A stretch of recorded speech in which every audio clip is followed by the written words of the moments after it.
चलिए, जैसा आपको पता है क्लास 10th का रिजल्ट आ चुका है, तो आज हम कंबोज एकेडमी के एक स्टूडेंट से मिलते हैं जिनके 97% अचीव किया है। क्लास 8 से हमारा स्टूडेंट रहा है, तो इनसे जानते हैं इन्होंने कैसे फॉलो किया अपना स्टडी रूटीन। तो देखते हैं, बात करते हैं। हाँ जी, बताइए ऋषि। तो मैं 14 नवंबर 2022 को यहाँ पे आया था। बिल्कुल मेरे को गड्ढा था मैं पढ़ाई में। मेरे उस वक्त मिड टर्म में आए थे 60%।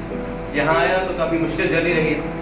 मेरे साथ जितने भी क्लासमेट्स थे उस वक्त के अब यहाँ नहीं है, लेकिन मैं टिक गया वहाँ से उस समय से लेकर अब तक। तो जब आया तब नर्वसनेस थी कि पहली बार ट्यूशन ज्वाइन कर रहा हूँ, क्या होगा क्या नहीं होगा। पर एक चीज़ थी कि यहाँ पे जब मैं मैथ साइंस के लिए स्पेसिफिकली आया था, तब मैंने अपनी पढ़ाई को इम्प्रूव करने की कोशिश की, क्योंकि मुझे उस वक्त अपनी लाइफ में थोड़ा लग रहा था कि यार कहाँ जा रहा हूँ, क्या कर रहा हूँ।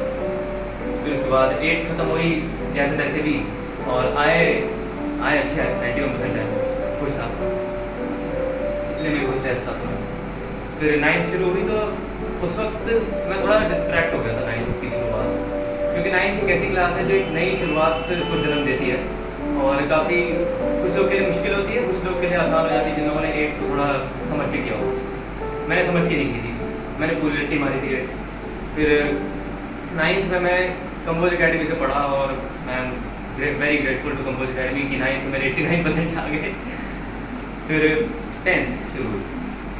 10th मेरी शुरुआत फ्रैंकली स्पीकिंग बिल्कुल बेकार थी, बिल्कुल अच्छी नहीं गई।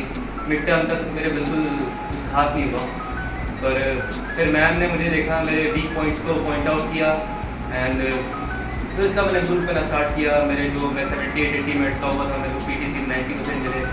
फिर उसके बाद प्री बोर्ड जो थोड़ा मुश्किल है तो उसमें 83% मिले, और बोर्ड्स के 1 महीने मैम ने मोटिवेट किया, पढ़ाया, एनकरेज किया, और साथ ही साथ मेरे वीक पॉइंट्स जो पहले से थे, जो वहाँ पे जन्म ले रहे थे, उनको कवर किया।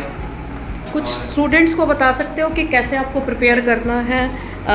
इनके भी जैसे आप देख सकते हैं स्टूडेंट्स 10th क्लास के स्टूडेंट्स हैं, और ये कैसे प्रिपेयर करें, कौन कौन सी बुक्स रिकमेंड करें, कितने आवर्स की स्टडी इनको करनी चाहिए?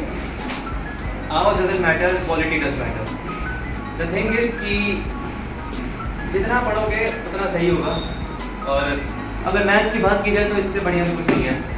और RD शर्मा। हाँ, और अगर साइंस तो साइंस के लिए NCERT है प्रेफरेबल। फिजिक्स के अगर न्यूमेरिकल्स करने हैं तो together with science is recommendable. बाकी इंग्लिश, हिंदी और SST के लिए NCERT है 10th तक। फर्स्टली यही है, स्टूडेंट की फीडबैक यही बता रही है कि NCERT मस्ट है, then follow NCERT exemplars, and after that you should follow reference books, है ना? तो ये एक सीक्रेट है सक्सेस अचीव करने का, और यू कैन से आपको परसेंटेज इंक्रीज करने का।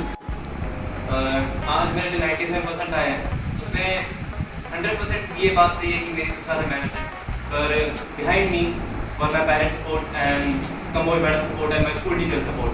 सो I am greatly thankful to them all.